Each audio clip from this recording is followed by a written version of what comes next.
नमस्ते सर। जी नमस्कार नमस्ते किरण जी, मोबाइल को ऐसे आड़ा कर दीजिए। सर मैंने किया था पर हो नहीं रहा है। अच्छा, स्क्रीन नहीं हो रही क्या? नहीं हो रही है सर। अच्छा, फिर वैसा ही कर दीजिए पहले जैसे। ठीक है। थोड़ा पास आ जाइए मोबाइल के। हाँ ठीक है जी, अतुल सर। जी किरण जी, आवाज आ रही है? जी सर आ रही है। अपने आप को इंट्रोड्यूस कीजिए संक्षेप में। सर मैं पाली जिले के गिरी गांव की रहने वाली हूँ। मैंने अपनी स्कूली शिक्षा राजकीय उच्च माध्यमिक विद्यालय गिरी से प्राप्त की है। उसके बाद मैंने स्नातक सनातन धर्म राजकीय महाविद्यालय ब्यावर से, और उसके बाद मैंने 2015 में BEd Maulana Azad teachers training college Jodhpur से प्राप्त किया है। उसके बाद 2016-17 में मैंने एमए किया हिंदी साहित्य से जय नारायण व्यास यूनिवर्सिटी जोधपुर से, और 2018 से मैं वरिष्ठ अध्यापक हिंदी के पद पर कार्यरत। हॉबी क्या है आपकी? सर इसमें योग करना और उसमें भी खासकर सूर्य नमस्कार करना। अच्छा अच्छा अच्छा। हिंदी की टीचर हैं आप? जी सर। अच्छा, हिंदी लिटरेचर का प्रशासन में क्या योगदान है? सर जैसे कि साहित्य होता है, एक समाज का दर्पण माना जाता है, जिसमें हम समाज में क्या घटित हो रहा है या इसके भविष्य में क्या परिणाम हो सकते हैं किसी भी कार्य को लेकर। तो मेरा मानना है कि प्रशासन में कुछ भी मतलब घटनाएं घटित होती है, उसके पीछे कारण को समझने के लिए साहित्य बहुत काम आता है। दूसरा है कि सर प्रशासन में कई बार तनाव की स्थिति भी उत्पन्न हो जाती है, तो जब मैं साहित्य पढ़ती हूँ तो मैं अपने आप को रिलैक्स महसूस करती हूँ। तो मुझे लगता है कि साहित्य का उस क्षेत्र मतलब मेरे व्यक्तित्व के विकास में भी साहित्य महत्वपूर्ण योगदान है। ओके, बहुत अच्छी बात है। कौन से साहित्यकार को सबसे ज्यादा पढ़ना पसंद करती हैं आप? सर मैंने वैसे अभी मतलब अधिक साहित्यकारों को तो नहीं पढ़ा है कि जब भी मौका मिलेगा मैं पढ़ूंगी, पर खासकर मैंने प्रेमचंद को पढ़ा है, मुंशी प्रेमचंद। अच्छा, प्रेमचंद की कौन सी कहानी या उपन्यास आपको सबसे ज्यादा अपील करता है? सर मैंने अभी तक उनका गोदान उपन्यास पढ़ा है और कई सारी कहानियां पढ़ी है, जैसे कि कफन, बूढ़ी काकी, ईद का कहानी। गोदान का क्या संदर्भ था, थोड़ा बताएं मुझे। सर गोदान मुख्य तो होरी नामक किसान को केंद्र में रखे लिखा गया है। इसमें ग्रामीण और शहरी संस्कृति को मुंशी प्रेमचंद ने चित्रित किया है, साथ ही जो किसानों की उस समय की जीवन था या किस तरह वो अपने मर्यादा में रहकर काम करते हैं, और शोषण उनके साथ कितना शोषण होता है, और अंत में जब गोरी की मृत्यु हो जाती है तब भी आसपास के लोग उसे गोदान करने के लिए कहते हैं। तो मतलब किस तरह धार्मिक परंपराएं एक व्यक्ति का शोषण करती है उसके बारे में बताया हुआ है। क्या आपको लगता है कि जो प्रेमचंद का ये गोदान उपन्यास है, ये कार्ल मार्क्स के साम्यवाद के विचारों से प्रभावित है कुछ? सर पूरी तरह से तो प्रभावित नहीं मानूंगी, मुख्यतः ये गांधीवाद से प्रभावित है। कार्ल मार्क्स में ये था कि जो मतलब पूंजीवाद संस्कृति को बिल्कुल नहीं मानते, जबकि गोदान में उन्होंने जमींदारों का भी प्रेमचंद ने पक्ष लिया है, कुछ हद तक लिया है, तो पूरी तरह से तो नहीं मानते सर, ये मेरा अच्छा, मानना है। तो जी, गोदान का जो सार है वो आज के समय में उपयोगी है? जी सर, आज के समय में भी उपयोगी है, क्योंकि आज भी ऐसी कुछ परंपराएं या मान्यताएं है जो जो निम्न वर्ग है या पिछड़े वर्ग है उनका शोषण करने को रहती है, तो आज भी ये प्रासंगिक बना हुआ है। Okay, very good. वर्तमान साहित्यकारों में कौन पसंद है आपको? सर वर्तमान साहित्यकारों में मैंने कुछ खास पढ़ा तो नहीं है, पर सर अभी नहीं। कोई ऐसा जो पसंद करती हो, जिसे आप, चेतन भगत बहुत सारे लोगों को पसंद है, और इस तरह के आजकल के? सर मैंने चेतन भगत के कुछ कॉलम पढ़े हैं, तो मुझे उनके विचार अच्छे लगते हैं, पर उनकी कोई रचनाएं फेर नहीं पढ़ी। अच्छा अच्छा अच्छा। किस क्लास तक के लिए बच्चों को पढ़ाती हैं आप? सर मैं 9th से 12th पढ़ाती 9 से 12 पढ़ाती हैं आप?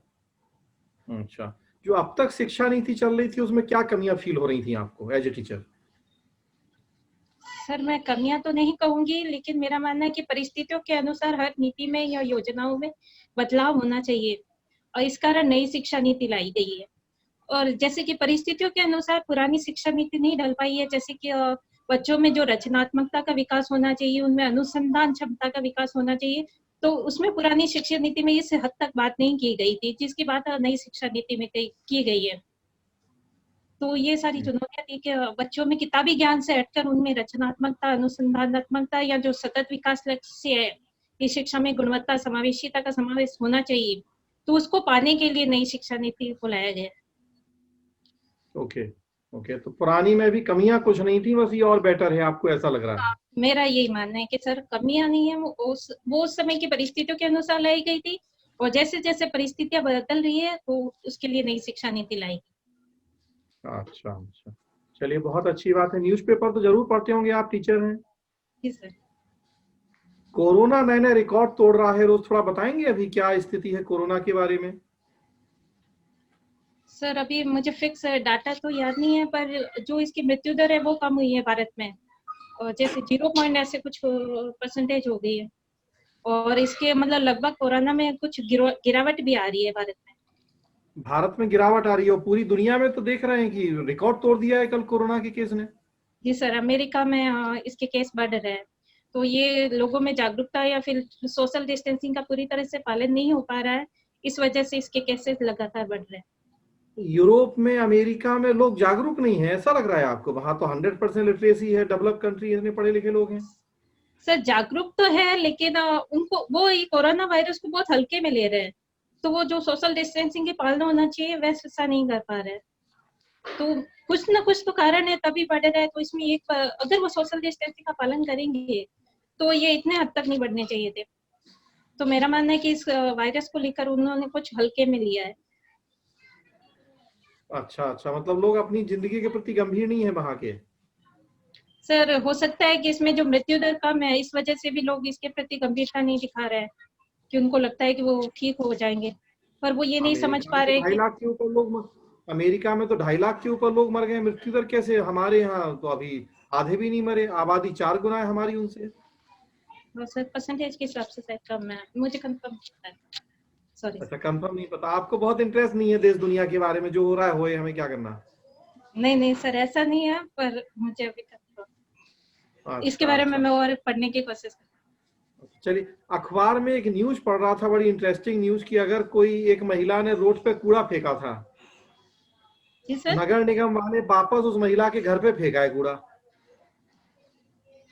अच्छा सर। आपको क्या लगता है, ये तरीका ठीक है स्वच्छ भारत के लिए? सर मैं पूरी तरीके से इस तरीके से सहमत नहीं हूँ कि घर के अंदर कूड़ा फेंकना एक तरह से आप मतलब गंदगी फैला रहे हो। हम्म। इसके लिए हम पहले उस महिला से बातचीत कर सकते थे, और उनको समझा सकते थे कि कोई आपके घर के सामने इस तरह का कूड़ा फेंके तो आपकी क्या प्रतिक्रिया रहेगी, और आपके इस तरह कूड़ा फेंकने से आसपास के लोगों को क्या हानि हो रही है या हमारे पर्यावरण को क्या नुकसान पहुंच रहा है।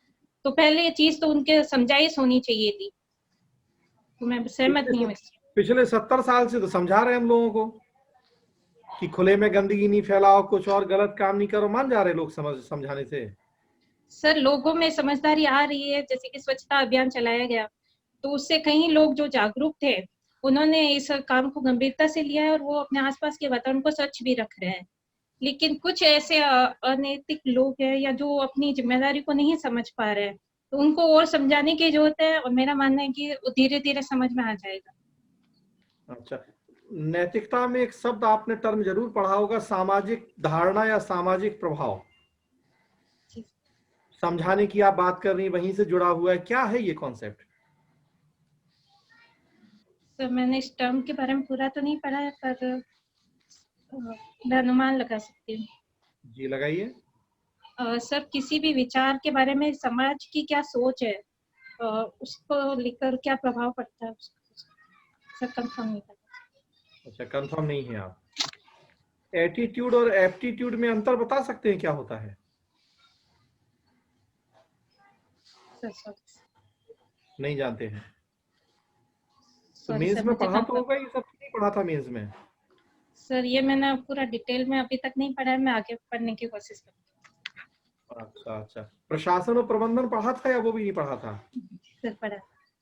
पढ़ा था। क्या होता है प्रबंधन, जरा समझाइए। सर प्रबंधन मुख्यतः निजी क्षेत्र में प्रयोग लिया जाता है। इसमें हम किसी भी जो भी संगठन होता है उसको हम सुनियोजित प्लानिंग के साथ काम करते हैं, और एक मतलब पूरा एक ढांचा होता है कि किस तरह से अपने लक्ष्यों को प्राप्त किया जाएगा, और इसका मुख्य जो उद्देश्य होता है वो लाभ कमाना होता है। जबकि प्रबंधन जो प्रशासन के अंतर्गत ही आता है, उसमें लाभ कमाने से बढ़कर जनता की भलाई से जुड़ा हुआ काम। अच्छा, ठीक है सर। जी राजेश जी। नमस्ते। जी किरण जी। सुन पा रहे हैं? जी सर। जी। आपकी हॉबी योगा, तो एक लाइन में बताइए योग का अर्थ। सर योग जुड़ने से, योग का अर्थ जुड़ना है, जो हमें शारीरिक और मानसिक विकास को अध्यात्म से जोड़ता है, शरीर और मन को अध्यात्म से जोड़ने का नाम योग। अच्छा, एक संस्कृत का प्रसिद्ध वाक्य है, योग कर्मसु कौशलम। जी सर। क्या होता है?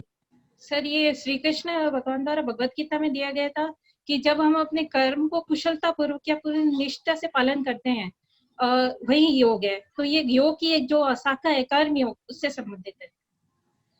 अच्छा, आप ये बताइए, भारत में दहेज निरोधक अधिनियम कब पारित हुआ था?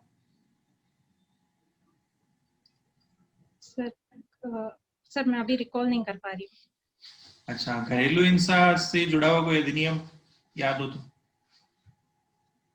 सर मैं अनुमान लगा सकती हूँ, शायद 2006, कंफर्म नहीं पता सर। अच्छा, राजस्थान में भी कौन सा वित्त आयोग चल रहा है?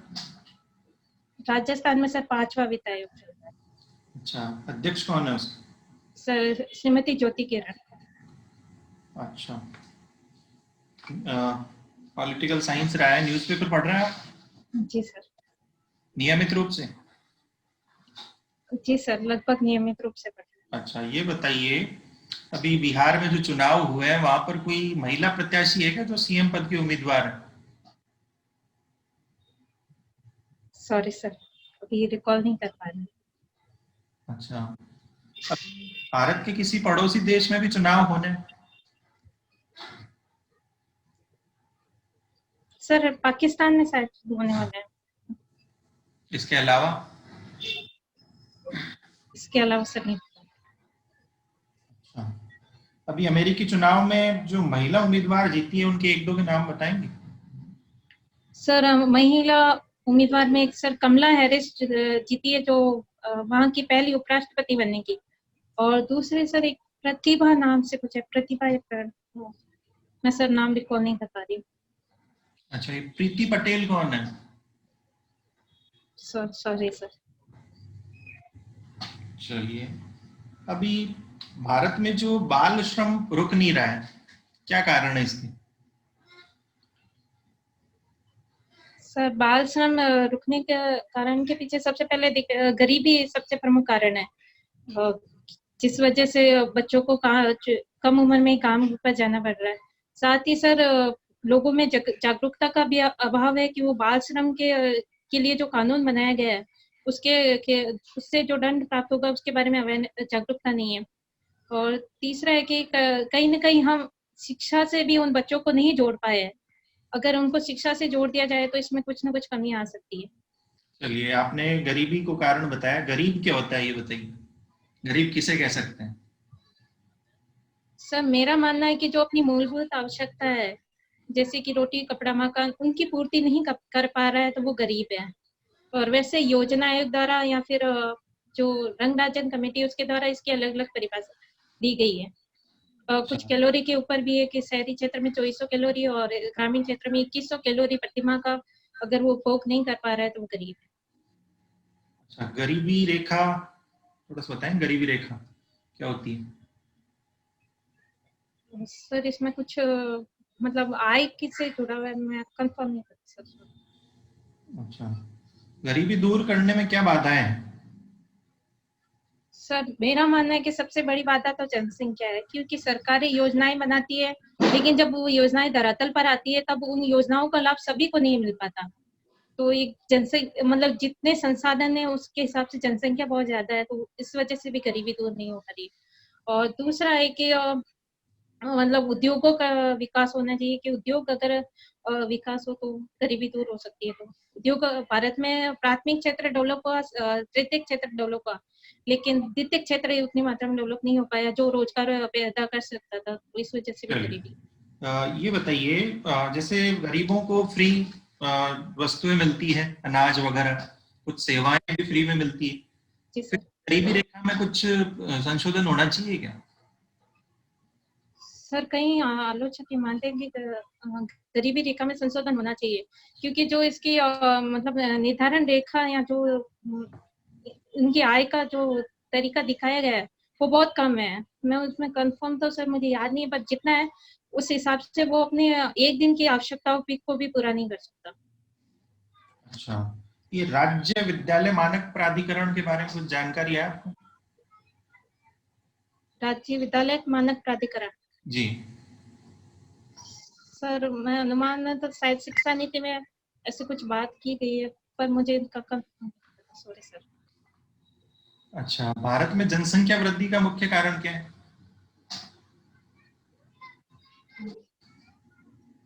सर जनसंख्या वृद्धि का प्रमुख कारण है कि पितृसत्तात्मक समाज में जहाँ ना वो मतलब पुत्र मोह की स्थिति में कई बच्चियां पैदा हो मतलब 2 से अधिक बच्चे पैदा हो जाते हैं, और दूसरा है कि जागरूकता का भी अभाव है, और जो परिवार नियोजन कार्यक्रम है वो रूट लेवल तक अभी तक नहीं पहुंच पाया है।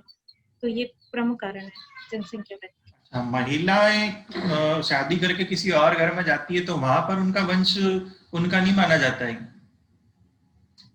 उनकी संतान? जी सर, आज भी पितृसत्तात्मक समाज में अगर महिलाएं दूसरी मतलब शादी करके किसी और परिवार में जाती है तो उससे जो पैदा होने वाले बच्चे हैं उस के ससुराल वालों के मतलब उनका जो सरनेम में मतलब होता है वो भी उनके ससुराल वालों का लगता है, और वो उन्हीं का वंश माना जाता है। अच्छा, एक ये बताइए, आप जो आपने हॉबी लिखी है, सॉरी आपका सब्जेक्ट है हिंदी साहित्य, जी और प्रेमचंद जी का भी आपने नाम लिया है, तो उनको मुंशी क्यों कहा जाता है, मुंशी प्रेमचंद? सर मुझे कंफर्म नहीं सर।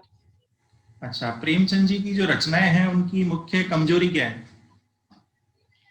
सर कमजोरी तो नहीं कहूंगी कि लेकिन जैसे कि कोई भी साहित्यकार होता है जब शुरुआत में लिखता है तो धीरे धीरे उसके जो साहित्य में परिपक्वता आती है, तो उनके शुरुआती उनके साहित्य को देखे तो उसमें आदर्श अधिक है और यथार्थ है, पर अंत में वो सोचते हैं अंत में उनका आदर्श रहता है, और वो अपनी कहानी या उपन्यास की समाप्ति आदर्श के साथ करते हैं कि एक समाज में सब कुछ अच्छा हो जाएगा।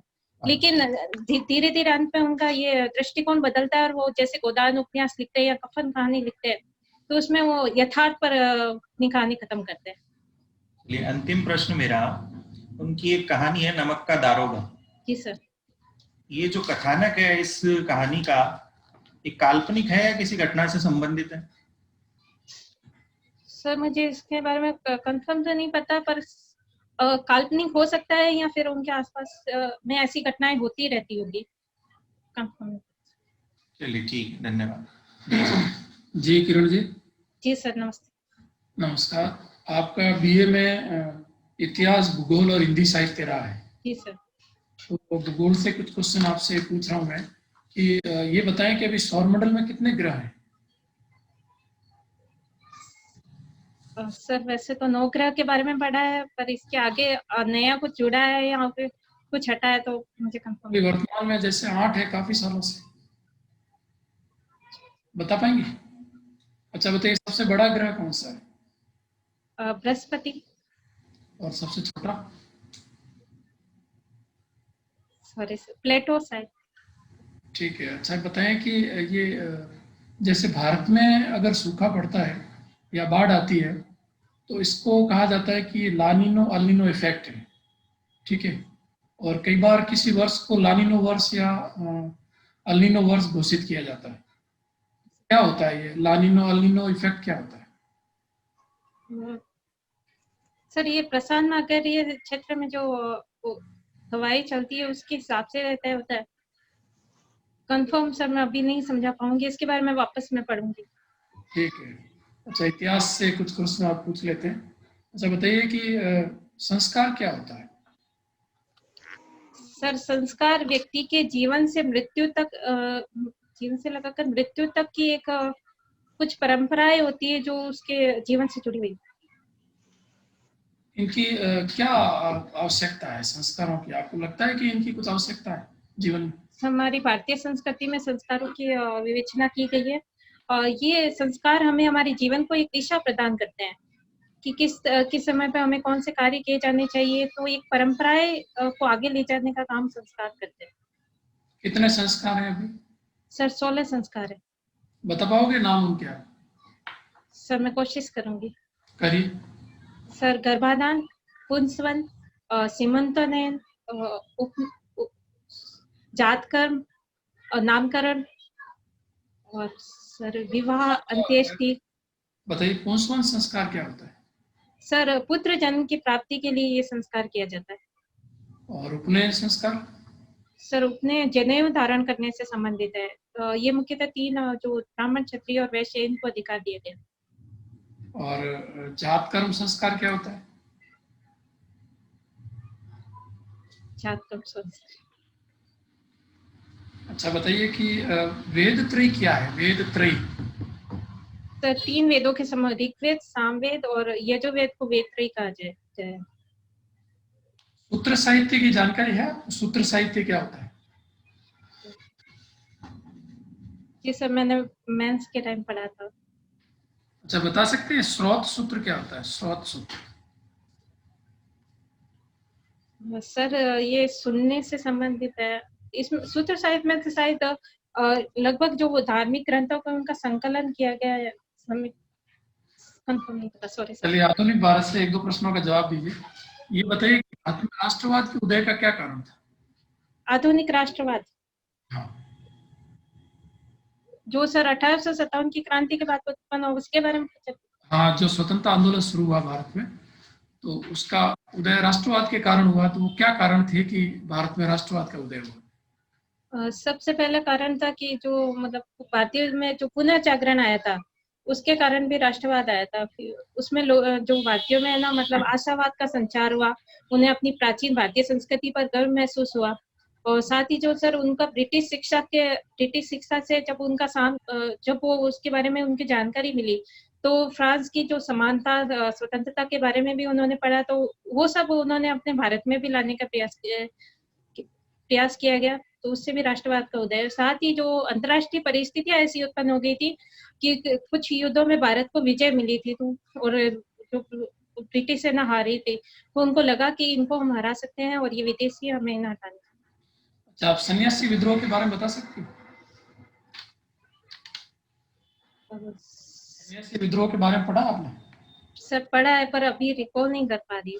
और संथाल विद्रोह के बारे में? सर एक संथाल जाति द्वारा किया गया था।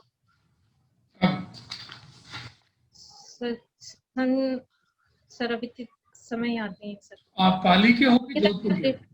ठीक है सर सर मेरा जन्म स्थान पाली है और उसके बाद मेरा ससुराल जोधपुर है तथा वर्तमान में मैं जो वरिष्ठ अध्यापक पद पर है वो भी जोधपुर के मंडोर तहसील के अंतर्गत कार्यरत हूँ। अच्छा, तो ये बताएं कि जोधपुर नगर की स्थापना से पहले राव जोधा ने एक स्थान पे अधिकार किया था, वो क्या, कौन सा स्थान था?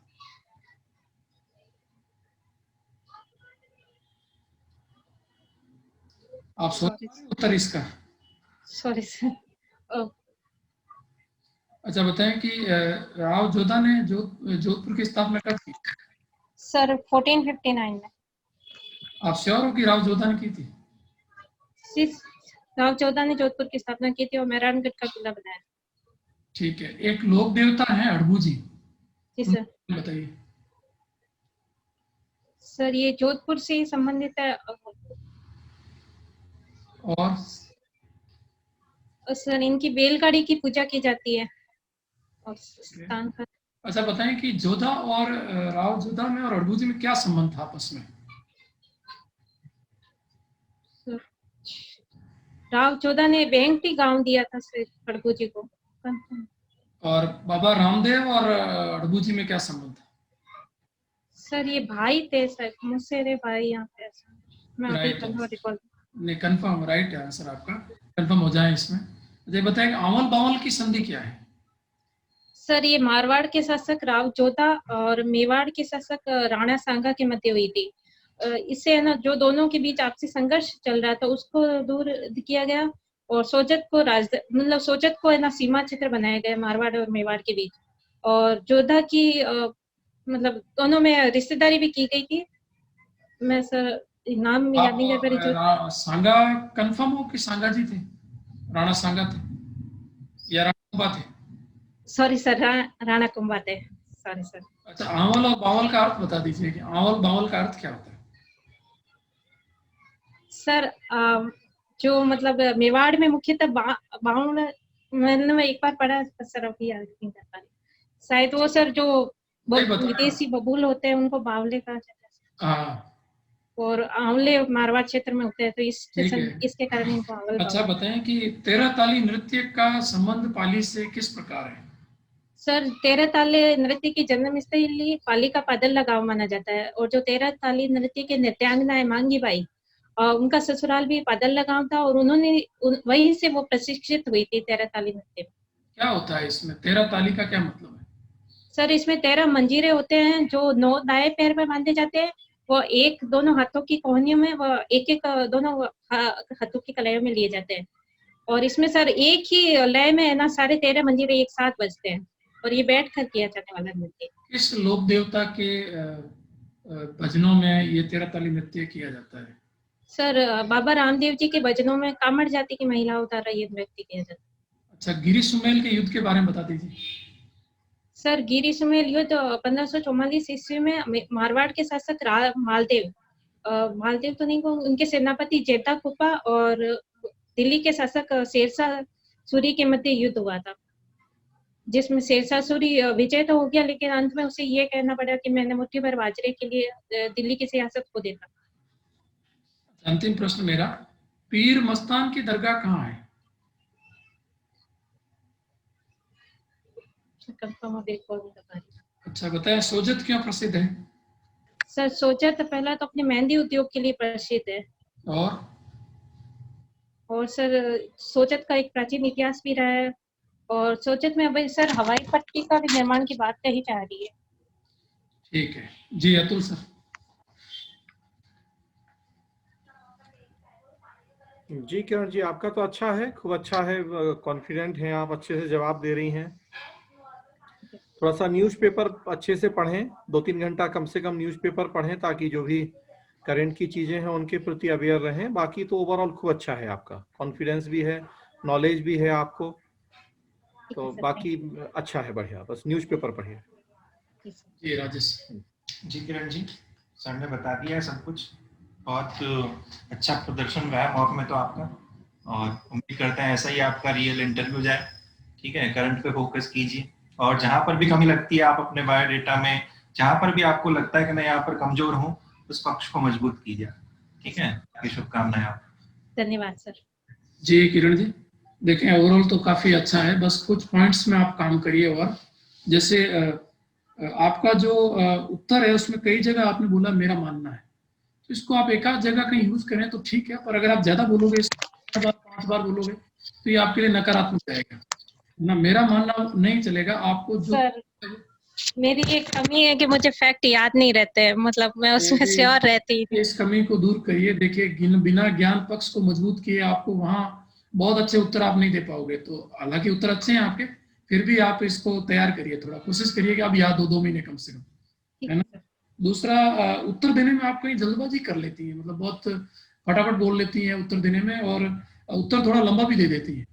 तो आप ये एक अभी तक की सबसे बड़ी कमी आई है कि उत्तर एक भाषण की तरह देने के बजाय उसको पॉइंट आउट करिए, पॉइंट नंबर 1 2 3 इस तरह से बोलेंगे, अभ्यास करिए, हो जाएगा। ये बहुत बड़ी प्रॉब्लम नहीं है। जैसे जैसे किसी भी उत्तर को आप बोलने का प्रयास करें तो आप बताएं कि इसका मैं उत्तर 3 पॉइंट्स में दूंगी या 4 पॉइंट्स में दूंगी, ये आप मन में रखें, और आप बोलें सर 1 2 3 इस तरह से, जो भी 3-4 पॉइंट है उसको 1 2 3 में करके बता दें।